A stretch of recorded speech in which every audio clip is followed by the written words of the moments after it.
In 1973, you could walk into a Honda dealer and drive off the lot in a brand new Civic for $2,100. Adjusted for inflation pops, that's about 15 grand today. A basic, reliable, fuel-efficient car that got you to work, got you to school, got you wherever your family needed to go. Now, today, Dad, the cheapest Honda Civic you can buy starts at $28,000. The average new car in America now costs $49,275. And the car that used to cost 4 months of median income to purchase, it now takes more than 7 months. The New York Times recently published a piece that's the death of the econobox. And honestly, they're right, Dad, but they only told half the story. Today, we're going to tell you the rest, including what it means for you and what you can actually do about it. Oh my God! Imagine that $2,100 Civic should sell for $15,000 today, yet it's $28,000.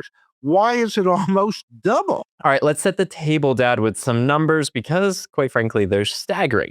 The average transaction price for a new car in March of 2026 is, like I said, almost $50,000.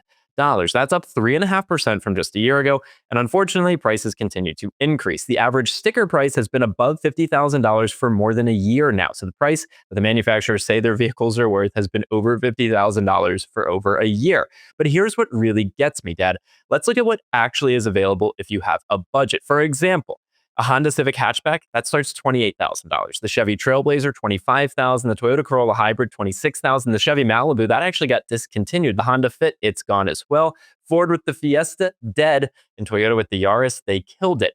Dozens of cars that used to be under $25,000, $30,000 are no longer available. There are only 4 cars now below $30,000, those that I just listed. That's crazy. It's absolutely nuts. And the percentage of vehicles available below $30,000 of the total number of cars, that number keeps shrinking as well. So your choices have shrunken, and the percentage of total inventory that's available below $30,000 is much lower than it's ever been. It's really kind of crazy when you think about it. To your point, Pops, we track this data every single day at CarEdge.com. And what we're seeing on the ground with the inventory data matches exactly what you just said. Affordable cars, they're functionally extinct. So, Dad, you were selling cars way back when with the original econobox era in full swing. Walk us through what happened. How did our country go from full of $15,000 reliable cars to where we are today?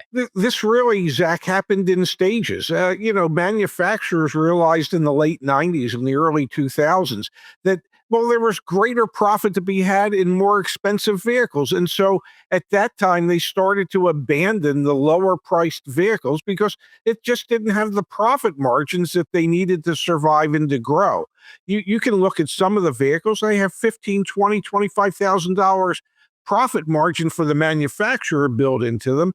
And the econoboxes, might have had $5,000. So if you're a manufacturer, I think, at that stage, you're going, let's go for 15, 20, 25 grand, not 5. Yeah, we've seen the death of the sedan, Dad, and really now it's all big trucks and SUVs. A Ford F-150 Platinum could cost you $100,000 if you option it out fully. That's the same thing as a Ford F-150 for back in the early 90s. It's obviously not the basic one, and there's no chance it costs 6 figures. So it's just crazy how the same truck, at least conceptually, gets so much more expensive now because they've added so much to it. Let's talk about the government's impact on this as well, Dad. Obviously, there are safety requirements and features like that, but there are also things like the chicken tax of 1964. And obviously, more recently, we've had tariffs that have impacted car prices as well. The federal government plays a key role in why car prices have increased as much as they have as well. And then you have all the safety mandates from the government.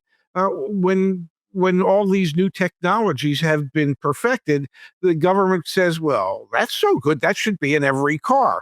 And so ABS came about, seatbelts, airbags, even the center high-mounted stoplight on the back of the vehicle. So all these mandates add price, add costs, and as costs go up, prices go up. And Dad, we've even seen this take shape more recently. The current administration, the Trump administration, passed new rules that brought back CAFE standards, which actually should hopefully down the line have a positive impact on vehicle affordability because it reduced the fuel efficiency standards for vehicles. So you can see really clearly there's a profit motive here for the manufacturers, but there's also a response to the government motive for these manufacturers. And sometimes it helps affordability, and most of the time it hurts affordability. Well, and my guess is even with the relaxed cafe standards and the relaxed EPA standards, the manufacturers could go back to using some less expensive older technology. And if they do, I don't think they're going to pass those savings on to the customers. I think they'll just keep the pricing where it is or continue to see it go up. Now, here's where this stops being an economic story and becomes a human one, Dad. Because when you can't afford a car in America, you can't really afford to have a normal life. The New York Times piece did a really good job telling this story. They told the story of a woman named Yasmin in Lafayette, Louisiana. She's 31, manages a Little Caesars, and saved up $9,000 to buy a used 2010 GMC Terrain. And you and I have been tracking what's going on with used car prices. And wow, they are just so expensive as well. Now, the engine in that vehicle failed 6 months after she purchased it. Now, after paying for a repair, the car actually died again before she even made it home. And now she's relying on her boyfriend to drive her 40 minutes each way to work. The New York Times did a great job, very poetic the way they described this story. But here's what stuck with me, Dad. The article says most people they interviewed about being carless wouldn't even speak on record because they feel such shame. They described missing doctor's appointments, play dates with their kids, and the stress of figuring out how to get anywhere. This is a serious endemic issue here in the United States. Oh, absolutely. You can talk about the homeless crisis, but the car crisis, if you're carless, it's just as devastating because you need to get places. And in a lot of areas, there just isn't the infrastructure for public transportation to help you get there. And so it becomes, if you're carless, it can become a life and death situation. Could you or would you put off a doctor's appointment because you have no way of getting there? Could that impact your health because you missed that doctor's appointment? Of course it could. And so when you're in a society that is as automotive dependent as we are, and then you suddenly no longer have affordable options for people, it really creates that chasm of the haves and the have-nots. And well, the problem is the number of have-nots is growing a lot faster than the number of haves. And what we've lost, obviously, is the affordability piece, but also the reliability piece. That story from Yasmin of the vehicle breaking down, the engine breaking down after 6 months. I mean, it used to be, you keep me honest here, when you started in the business 40 some odd years ago, you could walk onto a car dealership lot and buy something that was not only cheap, but reliable and simple. Like if you, Dad, show your hands to the camera. You don't have working hands, but even you changed the brakes on some of your cars back in the day. Like it was simpler times, right? Well, just about anybody could work on a car. There are any number of stories where people would talk about their VW Beetle and they needed to do some engine work on it, and they'd actually take the engine out of the vehicle and bring it into the house and work on it on the kitchen table. We're out of simple times. There's so many technologies and so much software, and it's harder for people to work on a car. And let's face it, if you're looking at a 15-year-old GMC Terrain, how much life does it have left? And should it really be a $9,000 vehicle when it doesn't have all that much life left? So even what's supposed to be affordable certainly isn't reliable. And it's really difficult for a lot of people in this country at this time. So, Dad, let's talk about a solution here. What's the fix? This is where the New York Times article got interesting, and Pops, where you and I have a take that might surprise our viewers. The single fastest way to bring affordable cars back to America, Dad, let there be more competition. The New York Times documented this. There are many sub $25,000 Chinese vehicles out there, but those are not allowed here in the United States, or they're allowed, but they would be marked up significantly because of import taxes. And Dad, before the comments go crazy, I mean, let's just list off a few here that retail, a few vehicles that retail under $25,000. The BYD Seagull, I could see you rocking a Seagull, Dad. What about a Dolphin, the BYD Dolphin, the Geely EX2, the Chery Tiggo 4? These aren't junk cars, Dad. These are legitimately competitive, modern electric and hybrid vehicles that are selling by the millions in Europe, South America, Southeast Asia, and the Middle East. But they're not here, Dad. They're not here in the United States. And my guess is they won't be here in the United States for years and years and years. So what is the solution? I don't know. Scooters, e-bikes? Really, are we going to look like Thailand at a certain point where everybody's riding around on an e-bike or some type of scooter?